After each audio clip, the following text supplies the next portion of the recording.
Hi guys. I'm really excited for a lot of reasons because in addition to admiring Naima's work, I also admire her as a person, and sometimes we go to the park together. Um, and today, we're gonna talk a little bit about, I think, just like making things right now. And so, Naima, maybe I think there's two ways to ask this question. There's like the sort of way that we ask acquaintances, like, how are you? But I mean like the sort of deep, complicated, how are you? How are you? Yeah. Well, I'll say that I feel I rarely know. Like, I think that I'm so consumed with the doing of the day and like getting through the day, like getting my tasks done, taking care of my kid, that rarely do I know how I'm doing until like bedtime. And then, like, after 7 p.m., I feel aware that like I had a good day or like I'm exhausted or I'm angry or whatever it is. So I will say that I feel cut off from that reality a lot of the time. Um, but I have energy today. Like I slept well, I feel less squeezed than I usually feel because mostly I feel squeezed. I feel excited because I have a book coming out soon and I'm like trying to make space to like feel that and like enjoy that instead of just having it be like a set of emails that I need to reply to, or, I just feel really like into tasks and into work in a way that um, I don't think is great, but is like part necessity, probably part like coping mechanism for this pandemic time. Yeah. Well, How let's, are I mean, you? I feel like really similar. I mean, I feel like there's so much in what you're saying, like to your point of the sort of like the logistics of parenthood. You have a 20-month-old, I have a 6 and 8-year-old, just like navigating that and then navigating various professional obligations and then the weird shock of like, okay, but like how actually am I? Even back to this question, right? Like it's not a thing that one thinks about right now a lot until maybe, some random time once the kids are in bed and the emails are sent, et cetera, et cetera. And I wonder even like specifically, so some of the logistics of your life, you have a 20-month-old, you have a beautiful book which is right behind you called What's Mine and Yours, which comes out March 2nd, right? Yeah. um and so that's, we were talking about this before we came on, like that is, it's such an emotionally heavy moment, but then there's like the sort of global heaviness, and then there's the local heaviness, and then there's also a thing that you just said of like, you, I think you said pleasure, maybe like you've accomplished an extraordinary thing. You've written a book. It's an incredible book. It's getting positive feedback. Can you, is it possible to like find space to enjoy that or acknowledge that? Or is it, I don't know.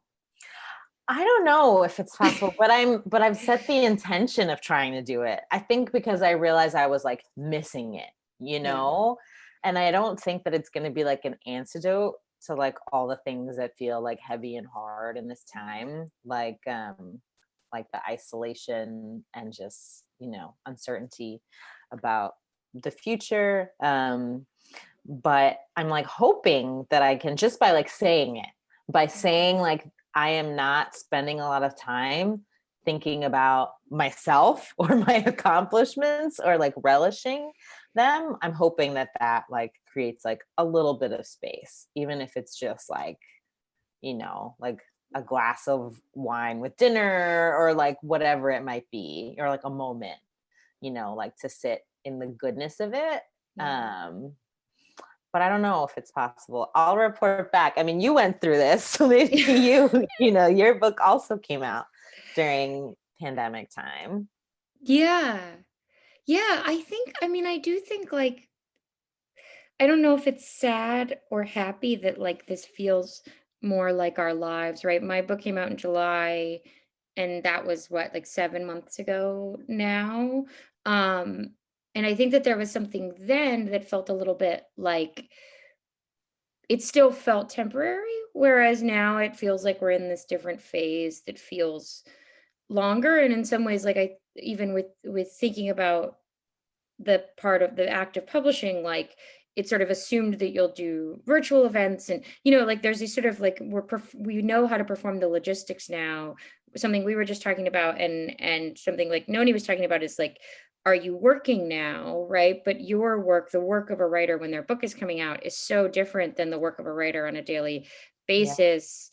And then the work of a writer in a pandemic when their book is coming out is even different, and so I think, I don't know, like one thing, like we were talking about, one thing that's been interesting to me or complicated to me about the pandemic is this like global, local thing in terms of whether or not we feel allowed to feel either our pleasures or our sadnesses, right? So, like the idea that you don't get to stand in front of a group of people and celebrate that you wrote a book, it does feel sad on a really local level, and that's a part of being a writer. It's a part of being a published writer. um and I think long-winded way of answering your question and saying I didn't realize I missed that until a while after the fact. um and Mm. now I think it's easier for me to see it in other people, and even like I wonder if you imagine missing that, or if you're sort of creating ways, like you said, even with a glass of wine, of like acknowledging this accomplishment to stand in for the very like physical and present reality of having a book out in normal terms. Yeah. Well, what you're saying is so interesting because I think I felt a lot that maybe I don't have permission to miss certain Yeah. things. And, I don't necessarily like endorse that view, but I think it's something I felt, Yeah. like in the grand scheme of pandemic losses, sort Yeah. of not feeling permission to be upset or to feel sad about, not getting to do a book tour or to interact, like face to face with readers. And I think that's like bled over into lots of other things too. Like, like even with respect to my writing, like sort of like with the urgencies of like taking care of my kid and like providing some sort of stability, like what permission is there for me to go and write fiction or move my body or like take a nap or whatever it might be. So it's definitely like a feeling that I like struggle with, and that it like behooves me to not like give into this feeling that I don't have permission to like do these things, because then I'm certainly not my best self. Right.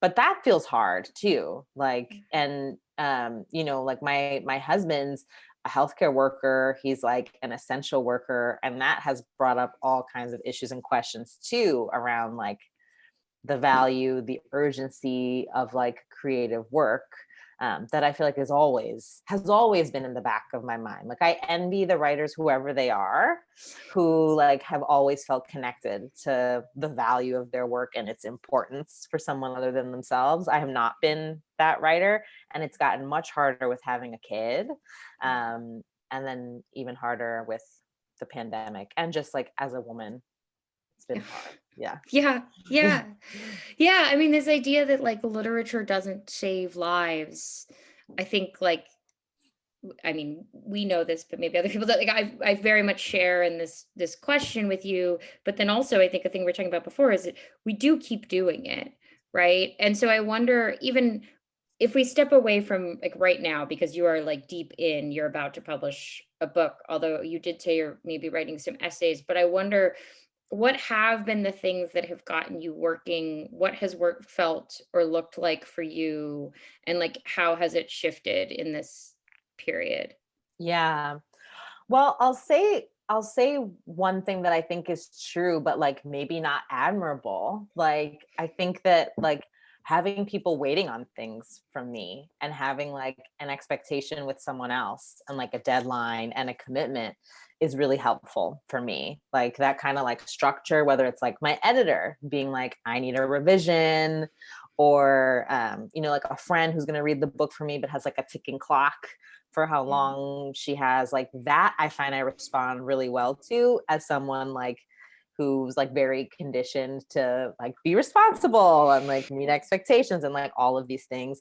And it gets much stickier when it's like just me, right? Like the next project, like nobody, is like rubbing their hands with, like that's like for me, like the thing that I want to imagine or work on next. I do think that I have an office, which is like a huge like privilege and a gift. Like it really helps to have a door, Yeah. and like to close the door is really, really helpful. With when the door is open, it's like like free reign in here. And like, it's very hard for me to sort of like set that boundary. But I do think I worry sometimes about doing things just to model them for my kid and not just for myself. Yeah. But I do think that modeling for my daughter, like that mommy has important things to do and they're important because they're important to mommy and like mommy loves them, is important to me. And so sometimes that's motivating for me as well. Like to be like, this isn't just me closing the door on her. It's also me like showing her that like sometimes I need time and I need space and there are things that matter to mommy. So sometimes that helps me too. Although that's also, somewhat external. Yeah. Yeah. Well, but I love that because I feel like there is a narrative and it's partially a narrative because it has so many truths attached to it. But there is obviously the narrative around the ways that motherhood infringes upon, impedes creativity, right? And obvious again, like that is true, if not only by virtue of like exhaustion and the shifts in what and who we're beholden to, but this idea of also wanting to make things, I remember this feeling, which is external but also internal, which I think everything with our children kind of is both at once, right? Like this feeling really early where it was like, okay, I still want to work, and in part connected to what you're saying, in terms of like, I want my children to see that like I am something other than their mother. And I actually think that that's an important thing, even if early on, like I would go to a coffee shop and just leak milk and cry. Like I was like, I'm going to go be something other than a mother, but also I think something that spurred me, and I wonder if you feel this too, was this feeling of, okay, but if I'm away from my babies, I'm not going to fuck around, like I better make something good. And good is like, we can maybe unpack what that means to us, but like, there was this sense of like, okay, but you're away from your children. That comes with all sorts of complicated things. Yeah. What will you make in that space?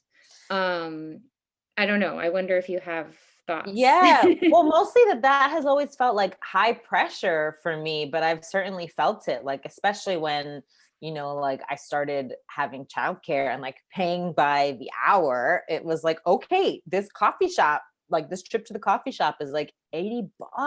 Like, and, and I think that it becomes this very like economic calculation that can be really tricky with making things, right? Like even these questions, or like I think about this for self-care too, right? Like it might do me a world of good to like take a walk and see a friend and like maybe get some exercise. But I really struggled like in the beginning with that, like financial like calculation and attachment to it. I think that I've come to accept it a bit more now, just sort of like out of necessity. Like this is what it is, and my work is valuable, even if there isn't the kind of like financial gain concretely attached to it with like some like high earning stable job or gig. Yeah.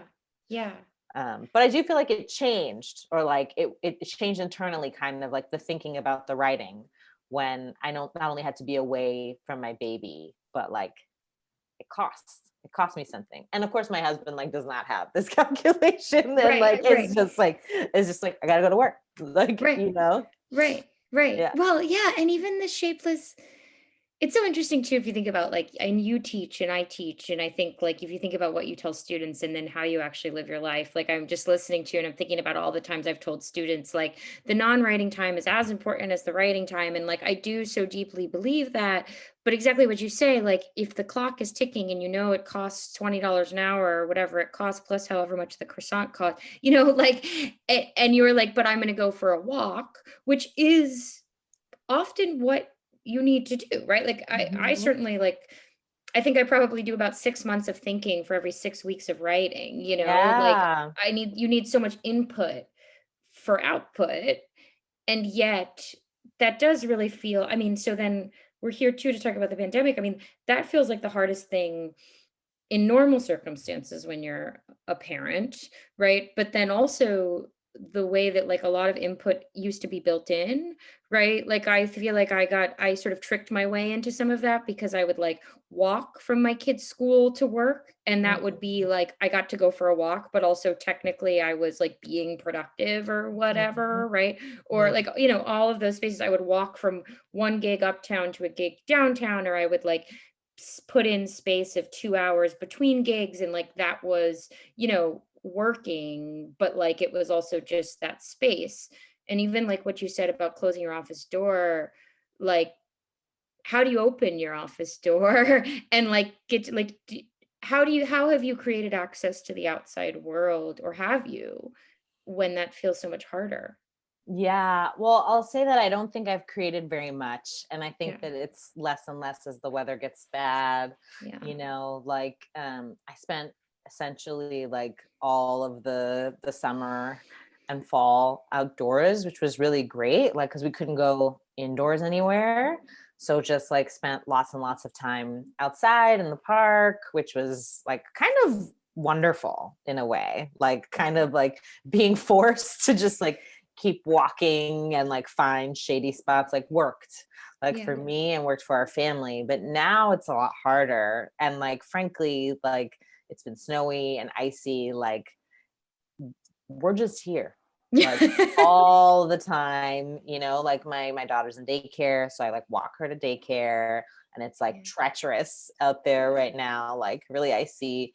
And then like there's not, like the outside world is like people on Zoom and books right now and movies, like those are the reminders of life beyond, and of course like the news. Um and my husband's job is very like closely involved with COVID, so that's always present yeah, over here. But not a lot of like not a lot. And I think it's one of the things, yeah, that's like the most miserable about this time for me. Just, as someone who um, already works alone, like whether that's like the teaching, right? Like all of the prep work and the reading that you do in advance of the 2 or 3 hour class that is solitary, yeah, and then all of the writing. It's like it's been really hard, like to miss that contact with people. yeah. Yeah, it's so, I mean, it's so interesting too to think like writers are readers, and how that, like I've been reading a lot of biographies lately by female artists, or about female artists, and that has felt really special just in terms of like how much I miss intimacy with other women, especially like other women who make things, and it both feels great in the way that being a reader has always felt great, and also reminds me that like I also need life as a writer, you know? Yeah. Um, which Yeah. isn't maybe a quite like, so I wonder what has propelled you forward. In what ways? I mean, I hate the question of like what are you working on, because I mean, you just finished a book, but also just like what's it felt like to be inside of work? Has there been anything that's pushed you forward? And is there anything that feels like excitingly different or excitingly kind of new about the way that the world has shifted? Yeah. Well, I relate to what you said about like seeking out the stories of other women artists, and I think that Yeah. that's been one of the most sustaining things for me. Like even just reading about how this pandemic has affected like women and mothers in particular, I have found really like enraging, but also in a way like um connecting, like, has made me feel like my difficulty is not unprecedented or uniquely severe in any way, but part of like a collective problem. And I have Yeah. found like in, you know, like in Angela Garbus's recent piece, cover story for New York Magazine, like love her work. Like that has been, yeah, I think a way that I have felt like connected to people, even if we like can't share in like our daily living. Like I have so many friends who are mothers and writers in different places, and we've just like said to each other, like, you know, I wish that I could like be there and watch the kids so that you could do this, and then you could watch the kids so I could do this, or whatever it might be, or like we let them run amok and like you and I like, you know. And so I do feel like texts, whether that's like texts, you wrote about this, yeah, whether this is like text chats or like essays, have been like really good company that also like reminded me of the importance of these kinds of testimonies. Not that I think all fiction or all writing is a testimony, but that's, I feel like, what I'm ingesting right now. And I loved reading your book like during the pandemic, in part because I felt that it captured so much of what I was feeling long before, like long before COVID, just like this total absorption in like the work of mothering, but then also this like love for like literature and books and the ways that it's sustaining, and it was like such good company to me. So I feel like reading has helped me feel part of a much larger body of people in a way that it's hard to feel when you can't see inside anybody's life like before, you know, like you can't see in other people's homes or whatever it might be in the ways that we could share differently before. Yeah. It's interesting because like intimacy, right, is missing, but then intimacy is, if books can't save the world, the idea that books can provide intimacy feels like it matters in like a clearer way, I think, that to me than it did even before, you know, just exactly what you're saying, like, and connected too to like one thing, I don't know if how you've thought about that, and I think it's actually connected a lot to the Freya project, is like, I don't know, one thing I've been thinking about, and actually Angela's piece really clarified it, I think, too, for me too, is just like how much, even what my book was about how systems are broken, but then also how much individual shame lives around how we're all struggling in those systems, right? And like even what you're saying about like reading about other women's struggles and texting with other women and saying, okay, like at least we're in this together. I don't know. There's something I've been thinking about a lot, and I wonder if you have too, just about like, so then we're individuals creating these individual objects or books or whatever, that are an attempt at intimacy in some way, which is like a very reductive, like I think books and art are more than that, but just we're going to play a game, right? But then like how can books also be a part of collectivity, you know, like so we're Yeah. all, if we all can scream, if we all scream in our own specific and piercing way, um is there a way that that builds to something different than if we were just individuals screaming in our homes, you know? Yeah. Like, how do you think of art in terms of collectivity, I guess, to make it actually a question? Yeah. Well, you know, like with my forthcoming book, I thought a lot about like things that are normalized, maybe in like popular imagination or the way that we talk, and the book as an opportunity to bring some of those ideas under closer scrutiny, you know, like sort of like for every time I'm at a party and like listening to like some really distressing conversation, but like, you know, maybe in the moment was able to say a little bit or not able to say much, then like the space of a novel, like, um creates this like empowered space to like draw attention to some of those ideas and assumptions that a reader gets to sit with for a long Yeah. time, like things that are just like in circulation. So, you know, like in this book, I thought a lot about our ideas about what people deserve, kind of connected to what you're saying, like ignoring sort of like structural forces or systemic failures and thinking so much about like individuals and what individuals earn or don't earn or deserve or don't deserve. And then the book, I think, is really trying to challenge a lot of that, whether it's like the space that mothers deserve to pursue their own dreams and lives, whether it's like the space that, students deserve to have like a quality education, regardless of their zip code, race, or class, how that's connected to what their parents provided for them or didn't, like just having the space of a novel, and perhaps the remove of fiction, even if there is like so much immediacy and urgency in fiction, I feel like was a power I was really like interested in, and something that I think books can do to change like our collective imagination. Like we can just examine, I think, ourselves and our ideas like more critically, hopefully, with certain books than we can say in the moment at a party when someone's like challenging us on what we say, or we're not considering what it is that we're putting out there. Yeah.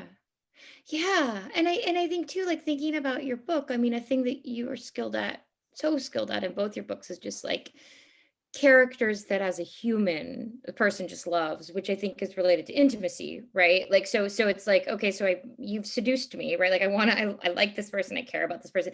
And so I think like to me, that's where fiction is so like it starts with the intimacy, right? But then you watch these moments unfold, and then you maybe engage in a way that at a party, right, there's that thing of like, okay, you've got a side and he's got a side, right? And to me, one of the most thrilling things about fiction, and I think like as you speak, really your book specifically does this so beautifully, is that first you get inside of the person on the level of the person. And so it's not this, right? I hope we're getting the gesture. I'm very Yeah, gesturing, but yeah. it's not this, but it's this other sort of slipping, and it's saying like, okay, I'm with you, I'm on your team, and these are the ways that being on your team is like hard and complicated and challenging, right? Like it's the very messiness of life that only fiction. We're fiction writers. I'm biased, Yeah, but yeah. like fiction is so specific to being able to accomplish. You Yeah. know, Yeah.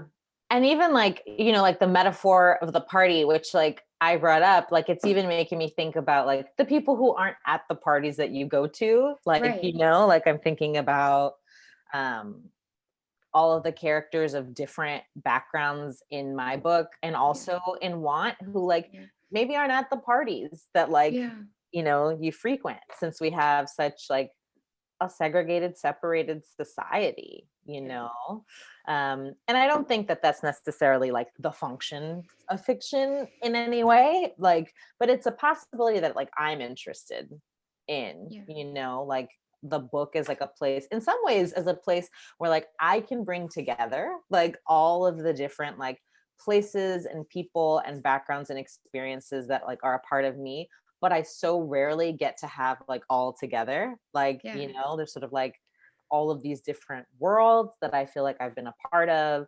Um, and like they're rarely connected. They're like really separated. But I feel like in the book, I can like telescope all these different experiences that I've had.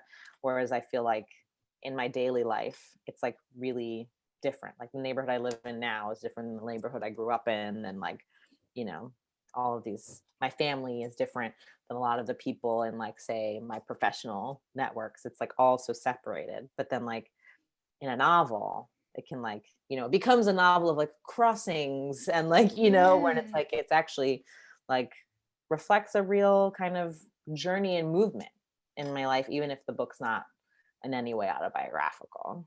Yeah. Yeah, it's interesting too, thinking to what we said at first in terms of like how hard it is to make space for it, really anything but surviving right now. But like the novel is like a particular type of space making, right? That's like different for even what you said, like in terms of, okay, I could respond at the party, but then I could also, like, novels take years to write, or I could really take my time and like figure out how to build a space, right? Which is like you say, like I don't think it's a novel's job to make a political argument. I don't think it's a novel's job to like convince anybody of different ideas, but the idea that a novel is an opportunity to create a space where people might sort of roll around in complicated different ways of being and thinking, like that feels connected to me, to collectivity maybe, and also like one of the ways novels still feel exciting right Yeah. now. Yeah. Oh, like what feels, I don't know if I can ask this, I don't know if there's like, what makes you feel hope or excitement right now? Oof, this is a tough one. This is a tough one. I mean, I feel like it's like for me, it's like a persistent question. Yeah. Like, how do we have hope? Mhm. Like, in a time when we're accustomed to like so much like disappointment and loss and like uncertainty.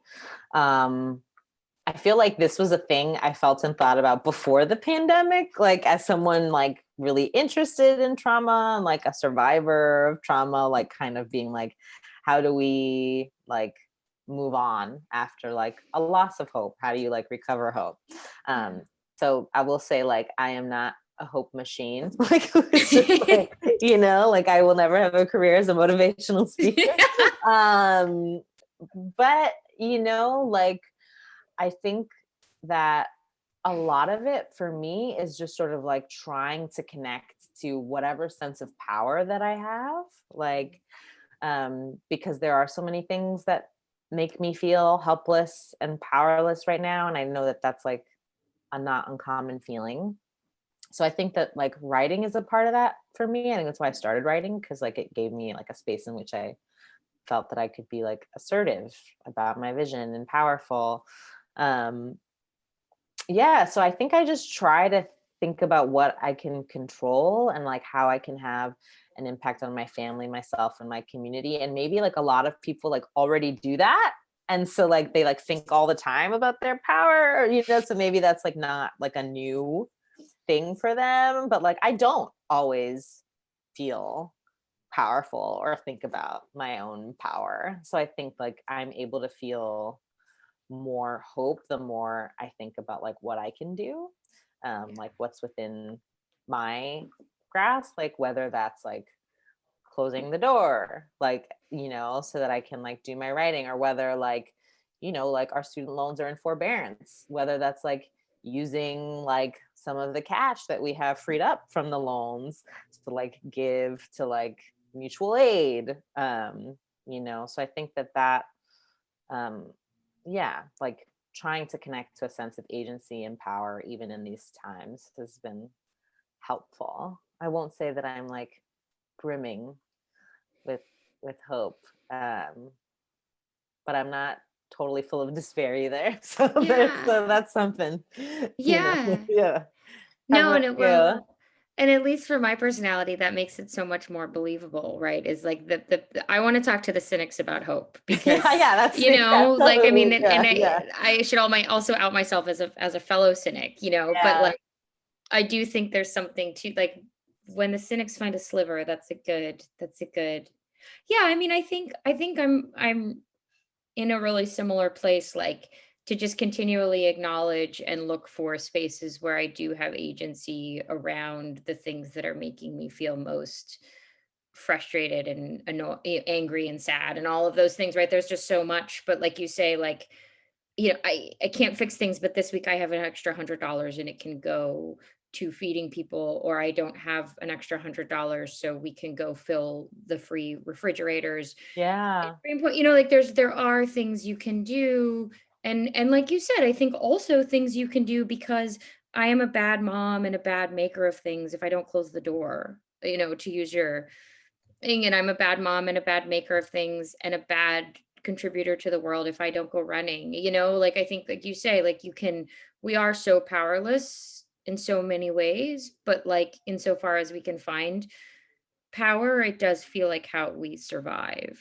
like, yeah, I don't know, it's hard. It does feel some days like it's self-delusion, but maybe everything is self-delusion. I don't know.